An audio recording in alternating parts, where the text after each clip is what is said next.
Welcome to The Growth Equation. This isn't your typical business podcast. We're keeping it real about the challenges of scaling up. Period. I'm Tristan Wright and I've been there. I've built and scaled my own business. I've sold it. I've learned a ton along the way.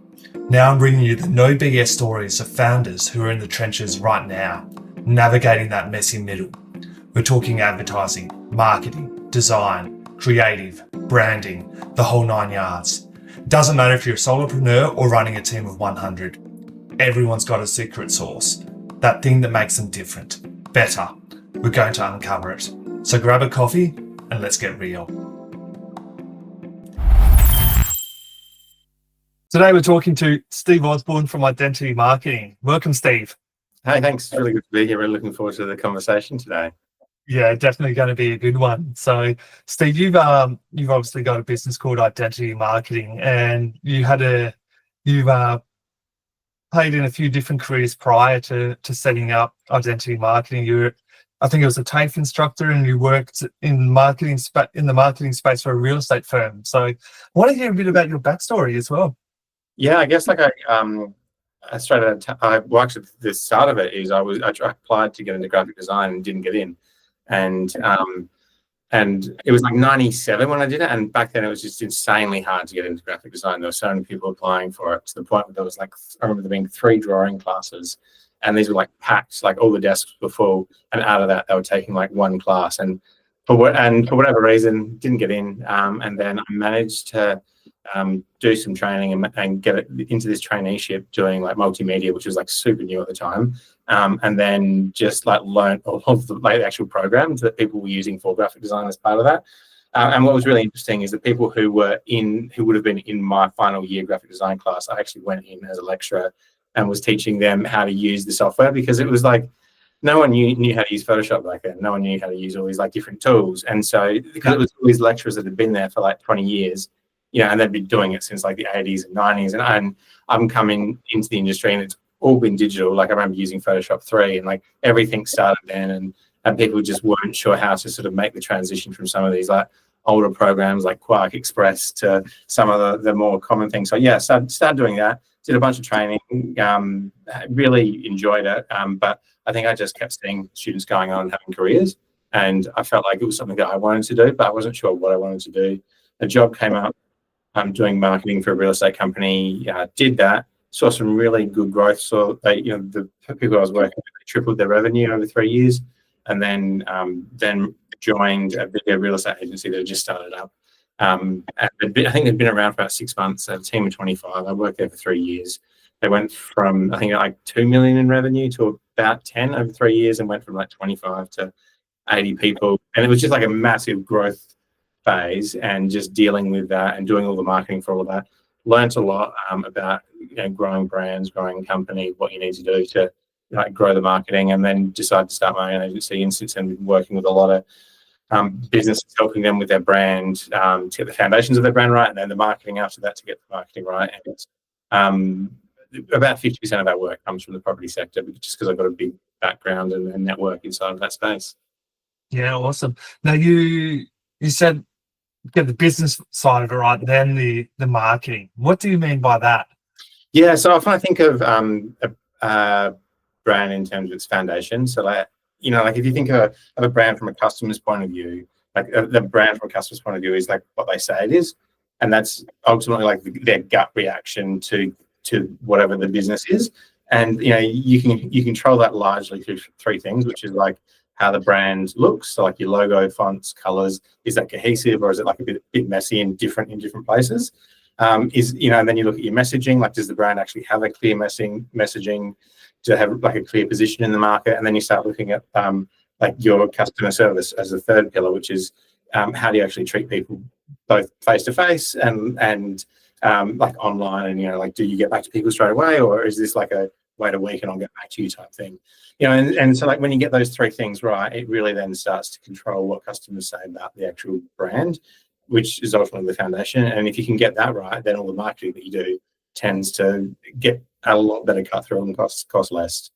Yeah, totally agree with you there. Like, because at the end of the day, if you don't know effectively what your offer is, let's say, you can do all the marketing you want, but it's not going to go anywhere.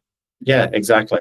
And there's just so many different like niches a brand can have. You know, like if you think of say like activewear. You know, like Nike and Lululemon and maybe like Under Armour. It's like three very different companies, but basically essentially selling the same thing. Yeah, Under Mm. Armour is very much for like the weightlifters, for the like the hardcore enthusiasts who like, and their messaging like aligns to that. It's like breakthrough walls, or you look at say Lululemon. It's very much about elevated activewear for people who kind of aspire to be more active, but might not necessarily be active. And then you kind of then look at Nike. It's really about finding your greatness and being whatever your version of great is, and ultimately like that's going back to the brand piece, that's ultimately like the visuals and the messaging and the experience that you have when you interact with that brand, that they sort of get those messages across. Yeah, yeah, awesome. So going back to the start, when was it? What year was it that you started your business, or whereabouts? Or what pushed you into starting the business? Yeah, so I started the business in 2012, and I just had people reaching out to me when I was working for another company, because people, like the company I was working for, the real estate company, we were having a lot of people who worked in that sector coming through, and they wanted to just do a tour. So a lot of people from interstate were coming through doing a tour, and I was meeting with them, and they kept asking me, could I do work for them? And I kept saying no. I've got a job. And then I then thought, I probably could start my own company. And so I did, and I started taking on some clients. Spoke to my boss, he was okay about it, but he said, just don't do it for anyone in the same state. So I started doing it for people interstate. And it was just a really like hard time, because for 2 years I still had a full-time job. And I'd get up at like 4 a.m., work in the company.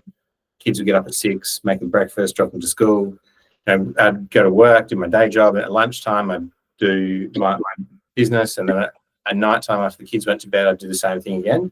Did it for 2 years, just about burnt myself out. Got a bunch of money in the bank to be able to have money to start. And then did that, yeah, and it just grew from there.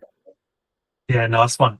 And where are you today? Now, we've just lost your camera. Hopefully, it comes back in a second.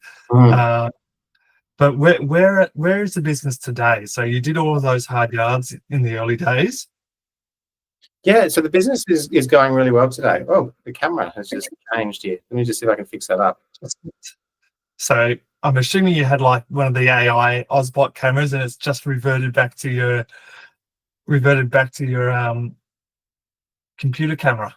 Yeah, I've got an Osmo Pocket 3 that I'm using, and it's one of those ones that like tracks you and follows you around, and it gives much better quality. But for whatever reason, it's not working. It's decided not to work anymore. Did you want me to just go straight into the Lumina? Sorry, into the sort of FaceTime one, Yeah, let's which I can. It just isn't the same you quality. know what? I'm just trying to think. So has it frozen, or is it? The camera it's still working. It's like I can see the camera's there and it's still recording. That's strange. So I'm gonna no, I'll leave it recording, and then I'll tell my team to just cut in the middle, hopefully. I can try like just quickly unplugging it, and I might just Yeah, give it a shot. stop the recording button. Maybe that's throwing it off.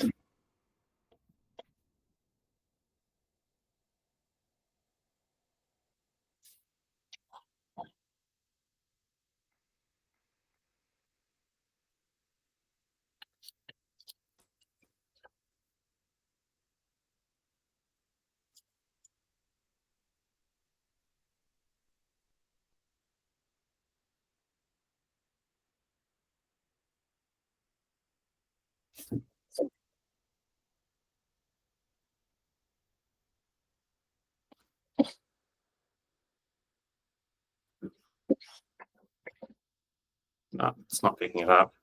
So sorry about this. All good, man. These things happen. So Did you want me to log out of the meeting and log back in real quick? yeah, try that, and then what worst case is we'll work out, we'll reschedule kind of thing, because it's better to have good quality audio and good video. Yeah, I agree.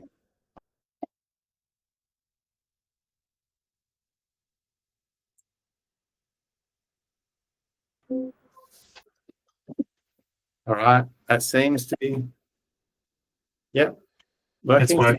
working. Now I'm just trying to. Sorry about that. All good. These things happen. So I'm just trying to work out how we're going to cut. We're going to. Do you remember what the last thing was you said before it started playing up? I think I was talking about.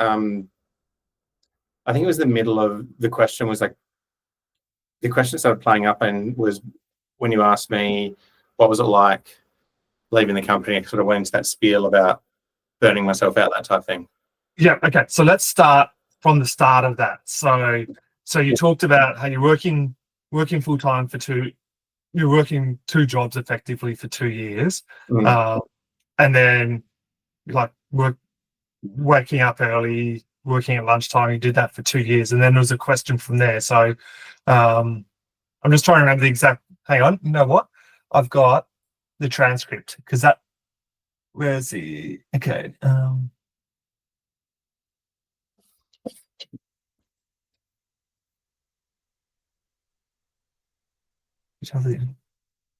So, so let's say you start from the part where your boss said you had to take work out from out of state.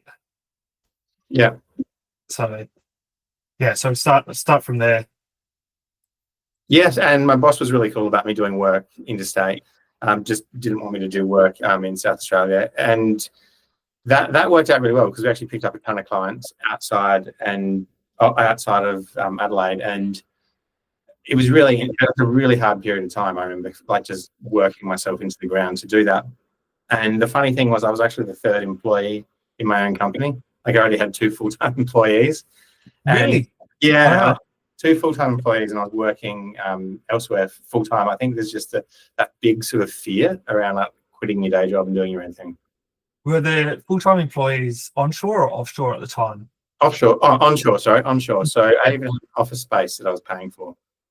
Yeah. Wow. So When I that's say great. paying for myself, it's wild. So why did you? What was the story you were telling yourself then, like that you could afford to have full-time staff, but you couldn't afford to work yourself? I think I wasn't sure if it was going to become a real thing. And also I had two small kids. I wanted to make sure I was providing for them. Yeah, I think it's just a lot of fear. Like being, what was I, 34 at the time? 34 when I started working for myself. So 32 when I started. And I think just having such a condition of like always working with someone else, your whole working career was the big challenge, I guess, mentally. Yeah, wow. So what was the trigger that allowed you to finally move across? I set a goal for the amount of money we need to have in the bank account, and we had that, and that was like 3 months worth of wages, and then all I needed to do in the next 3 months was make enough to cover that. And it's funny when I look back at those targets, like if we only made that amount of money now, I'd be devastated. But it was so much lower back then. That was the first catalyst. And the second part was because I've been working so hard, I was at a point where I couldn't actually sit up anymore. So I was getting so much back pain. I had to like lie down on my stomach and work. And so my boss was okay for me to work at home. So I'd work at home doing that. And I was seeing physio like every second day. And my wife was like, "What are you doing? Like, this doesn't make sense. You're not happy in your day job. You're making enough money to give yourself a full-time wage at the wage you're currently on, and you're in pain, and you're never around the house. I think you need to kind of like make some better choices." And she was like, "The worst case is you're going to end up where you are now. So just go for it." Yeah. So what year was that you ended up going full-time? 2014. Yeah, so I started the company in 2012. Yeah. Yep. And you've got 8 or 9 people in the team now? What's it look like today? 9 people in the team. Yeah. Okay. Yeah. We've gone through different phases of growth. We've had bigger teams, we've had smaller teams, and the size right now is just really good size. Like I'm really happy with it. You don't need management layers. You're small enough to be close enough to the clients. You're small enough to know everyone in the team and work with them all individually. And everyone, because we've got a culture of people doing really good work, everyone tends to sort of like work really hard and do really good work to sort of meet that standard. Yeah, yeah. I often say that somewhere between that 12 to 15 is the right number, because you can be across everyone else. You're profitable, but you don't need to have that extra layer of management in there. Yeah. So, but if you get above 15, that's when you need to have that extra layer of management, but you can't afford it. Yeah, we sort of got to that 14 point, and it was just a lot of heads to manage. Yeah. Yeah. That's like the top level kind of thing. So Yeah. I felt like we had to keep saying yes to work I didn't always want to take on. yeah. Yeah. Tell me tell me Like, about that.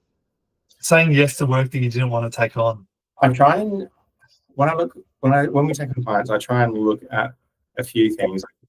Culturally, are they a good fit for us? Like, are they going to, like, we've got values around being collaborative, around, like working together, and a whole bunch of things. And if they don't tick enough of them, I just know that when they come on board, they're not going to have a great experience with us. We're not going to have a great experience with them, and they're not going to go on to say good things about us. And it's often better just to say to people, look, this is, what you can expect when you work with us. And like, I think I had someone last week where they wanted to do some brand work with us, but I just knew it was going to be very directed, to the point where we weren't really going to have any creative freedom. Not that we need to have all the creative freedom, but if you're employing us to do a brand job, like, let us do it. And and I could just see at the outcome of that, the client would probably say something like, well, all the ideas came from me. And what did I pay you all this money for? And so I'd rather just say, look, we're probably not the right fit for you, but here's a couple of people you should go work with. So did you ever, like, so previously you used to do that? You used to say yes and take that work on. And Yeah. what happened when you would take that work on? You'd have to 3 to 6 months of just dealing with that client that isn't taking your advice, that isn't respecting your team as like the experts that they are, that feels like they know everything. Not that they don't know anything, but like that they don't want to collaborate. They don't want to take advice. They just want everything done a certain particular way, and they're very specific about that. And yes, we can definitely do the work, and we've done it, but it's not very rewarding, and it's not very meaningful work that we're doing. It's just almost like ticking boxes. And I'd rather be doing stuff that is helping companies move forward. And that's one of the key things we look for as well. Like, are they a growing company? If they're not a growing company, they're probably not wanting to do anything. And also, like, do they actually have a problem? Like, sometimes people will come to us and they'll say to us, I need a brand refresh, and then I'll talk to them about what the actual problem is. And often it's not even a brand problem. Like, I'll often go through this process where I try and help them diagnose what that problem is, and if they're asking the right questions. And sometimes it's a marketing issue, sometimes it's a brand problem, sometimes it's a sales problem. So, just giving them that good advice. I find if you give people good advice, they tend to come back to you anyway. Yes, that's 100% it. Yeah, and your clients that aren't aligned, like, they're going to work that out eventually on their own. After like 3 or 6 months, you might as well just tell them up front. Yeah. Be transparent, straight up front. You know what works, what doesn't work. Like, there's no point taking money just for money, kind of thing. Exactly. Yeah, there's more to life than money. So, it hasn't been a smooth journey. I'm sure it hasn't been a smooth journey the entire way. From 2014 to today, it's 11 years. A lot of businesses wouldn't last past 2016. And there's been lots of issues in the industry since 2016, especially the fact that you play in the real estate world a fair bit as well, the property world a fair bit. So tell me a bit about that. I think, like, as a company, you really have to evolve over time. So, like, when we first started, we were doing a ton of print marketing that then moved into social media marketing.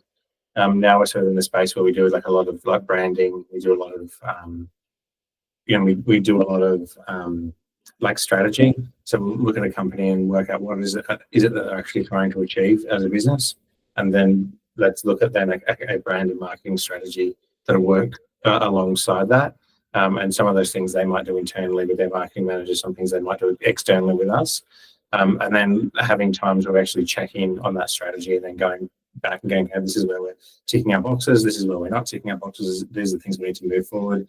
And then also just asking them if their business plans have changed, because they change all the time. Like they might recruit someone working in a particular area and they really want to help that person, sell more homes in that area. So having the right deliverables and the right plan in place to support those people really helps. And so I think going back to your question, it's changed so much, and just the company has had to change. Like years ago, like say 2016, 17, we're probably doing a lot of content on social media, but that just wouldn't fly now because you've had tools like Canada come into play.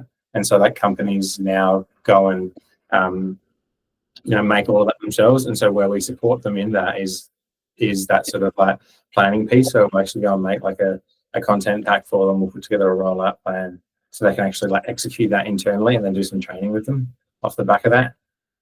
Interesting. So you're saying it's more going to that training side as well, sort of?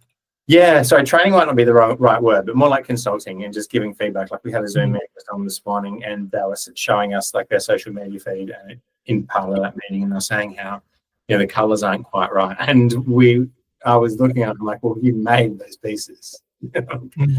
You made those pieces. We did give you the templates. Obviously, something's happened somewhere in between. So just helping them kind of understand like what it is that they're actually doing wrong. Just because you tend to see like and I don't know if you've experienced it before, but like the person who's doing marketing on the client side of it can really make or break what it is that you're doing. And so really just trying to have like good relationships with them and supporting them in being successful in their role and what it is that they're actually trying to achieve as well. Because if we can make them look good to their boss, then they'll keep us around as well. Yeah, that's it. Now, internally from your business, culture issues ever, staffing issues, cash flow issues? Has it all been smooth sailing? What's it look like behind the scenes as a business owner? Well, I think after 12 years, you get pretty good at budgeting. So like I look at, I've got a spreadsheet that breaks down all our costs for the year. And so I know what's coming in and going out every month. And then I kind of know where the gaps are and what I need to bring forward. So every now and then I'll give a client like a deal just to get them to say yes earlier. And if we can bring that forward, that then kind of fills that gap. That solves that kind of cash flow problem. And just being able to see like in advance what that looks like. So like I know, how much I need to fill for quarter one and how much for quarter two. And I've got a breakdown for every single one of those months. So yeah, a big part of me, I kind of work at that level, looking at that. And then from like a strategy point, we also have like a strategy that we do as a company where we look at what are we doing at the moment. We're refreshing our brand. We're also redoing our website. So we've got a whole bunch of stuff that's happening behind the scenes that's going to help us achieve what it is that we're wanting to do. From a culture point of view, I try and get the team involved in hiring like early. Get them involved in the interviews. We also have like a skill test that we get people to do. It takes an hour to do. It's not client work, it's an actual skill test. And we find half of the people that do that test can't complete it. And it's not a very hard test, but it's just checking to see they can use software and follow instructions. And if people meet that and they've got a good portfolio of work and they get along well with the team, then they'll probably be a good fit as well. And then sorry, I've lost my train of thought there. What was the question? The question was, has it been smooth sailing since day one? What hasn't worked? No, it definitely hasn't been smooth sailing since day one. Like all sorts of things happen as a business owner. I've bought my business partner out. We've moved offices a couple of times. We've done office fit out. We've had COVID. We had to work from like understanding what it means to like work full time in the office to like now all of a sudden you're at home, and how do we navigate coming back to the office part time and having people at home part time, making sure the tech at the back end of it supports that as well. Yeah, all sorts of stuff. Yeah. Buying your business partner out, did you have the business partner from day one, or did they buy in and then you had to buy them out? I had a business partner from day one. Yeah, and then she was had children, and then plan was to come back into the business, but then decided not to come back in the business, had more kids, and so just ended up buying her out and have taken on pretty much all of their duties, and then separated some other duties to other people as well, like some of the stuff she was doing was around bookkeeping. So I've got a bookkeeper in to help with some of that. That just isn't the skill set I really need to be doing. Yeah. No. So it was that one was a relatively easy transition then from buying her out.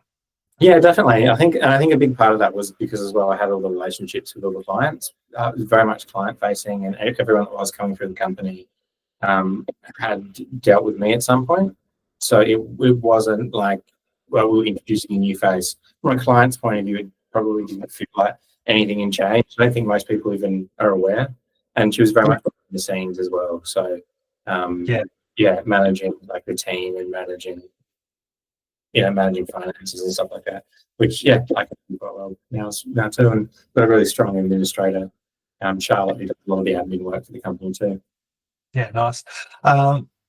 Where do you see the industry playing out over the next few years? There's so much change that's happening right now. I think brand will always be important because it's ultimately like humans choose to identify themselves by the brands they wear and the cars they drive. And I think you'll probably see a lot more in that kind of founder branding space. I think with AI and stuff coming into it, it's going to be really interesting to see how that plays out. I think there's going to be, with things like Sora or Runway, you can quite easily have like a lot of assets made quite quickly on the fly. Adidas tested a new shoe recently that wasn't actually real yet. They just made some posts about it using AI. And they got really good feedback, and that might be a shoe that goes into development. So that you can see companies could quickly make things that aren't quite real, instead of having to go through the process of making prototypes and getting them made and getting a photo shoot. That just kind of jump a whole bunch of steps and do that. So I can see it's going to be used from that point of view. I think it's going to be a really exciting time just to see what happens in that space. Yeah, totally. So there was an ad the other day. I can't remember. Like, it might have been the Adidas one that was entirely AI generated. So, just looking for feedback and interaction, and then people afterwards were like, "Yeah, this is a tiny bit off, but it still all made sense to them." So there's so much movement happening there. Yeah, Coke did a really bad one at the end of last year. I don't know if you noticed. They had this iconic Christmas is Coming campaign. I think they ran in the 50s, where it had these like Christmas trucks coming through. Sorry, Coke trucks coming through at Christmas time. There was like a Santa Claus and stuff like that. Anyway, they ran that, and I think it would have been like November, December last year, and they did the whole thing out of AI, and everyone was just commenting how like everyone's eyes were dead and it looked lifeless. And Coke weren't very upfront in saying that it was an AI video as well, and so they came out reactively and had to say that they did it. And I think, there's a way to use it and a way not to use it, and you even see that as well in like the fashion industry. Like if I buy something online, I'm 6'3", and I'll see a model like I'll be looking at like say a t-shirt or a pair of pants, and it will say this model is 6'1", and so I'll go, okay, well, maybe I need a slightly bigger size. Whereas now you start seeing t-shirts on AI models, and it clearly says they're AI models, but you have no idea. Kind of lost that context now. So yeah. So like there's places to use it and places that are not to use it, and we still need to understand context. AI doesn't understand context at all, and that the models version is a perfect example of that. Even though it was a human that removed the context of the size and the height and the weight. Yeah, exactly. So, yeah. Now, we've spoken about where AI might be. Is your business going to need to adapt? Can you see threats with AI to your business model or the way your team are doing work? Yeah, I mean, sure, I'm sure there is. But I mean, I think it's one of those things that you adapt to it or you don't adapt to it. And I remember like way back in the day when we were doing a lot of the deliverables we're doing for branding were all print based. All of a sudden, like these other companies were coming in doing more digital deliverables, and it took us a bit to catch up. And I think just knowing that you need to evolve is ultimately what you need to do. And there's some things that we're already using it for, like we'll use it for research, which is really good. It's really good for critical thinking as well. Yes, like I know you can use it to like generate fill for some images and stuff like that. It's been handy. From a threat point of view, sure. Like I'm sure there'll be things that AI can do that we do, but I think there's going to be things that we can do that AI doesn't do. And I kind of saw that when Canva came in. All of a sudden, people started just saying they're going to make their own brand, and and then all of a sudden you see the rise of these like curly fonts, and you can see it's just one of the Canva logo templates that they've just decided to use. And there's going to be people that don't want to pay for things, but they probably weren't going to be your customers anyway. And there are going to be people out there that are like, well, I want to connect with my audience. I need a really good brand. I need a really good message. I need to know what I stand for. Like I think of the meeting we had this morning where, that part of the challenge is some of their inconsistency in messaging. And so we put together like a guide for how they write online, and we've got like how do the headlines, do they use contractions? Do they not use contractions? Do they use emojis? How do they write? What's the brand tone of voice sound like? And what are some examples of that? And then how do people then go and write like that? And so like those types of things, I really just don't see how at this stage how you could get AI to do it at that same level. Sure, you can get AI to do copy, but is it going to do it in the exact brand voice without a bunch of plugging it in? And I'm sure like there'll be things where you can actually, and we've started doing this with some clients, like programs with GPTs where they can actually use that for brand voice things, but there still needs to be a lot of work done to get it to the point it needs to be. Totally. We're to give a business owner, another business owner, one piece of advice. What's that one piece of advice you'd want to leave with other business owners? Just treat your customers well. You treat your customers well, they'll lead to another customer. That'll lead to another. It's pretty straightforward. Hopefully treat your staff well as well, or treat your team well as well. Yeah, exactly. Look after your people, they look after your customers. That's it. Yeah, my angle is look after your people look after your customers, and then the customers look after you. Revenue. Yeah, that's it. All good, mate. Thank you very much for your time today. People want to get in touch with you. What's the best way to connect? If they look me up on Instagram, steve.osborn. Awesome. Well, thank you very much, and you have a great day. Cool. You too. Cheers. Thanks, Tristan. That's a wrap. Thanks for tuning into The Growth Equation. If you've enjoyed the show, hit that subscribe button and leave a review. It helps us big time. Catch you next time. And if you want more, head over to evolvetogrow.com.au for show notes and exclusive content.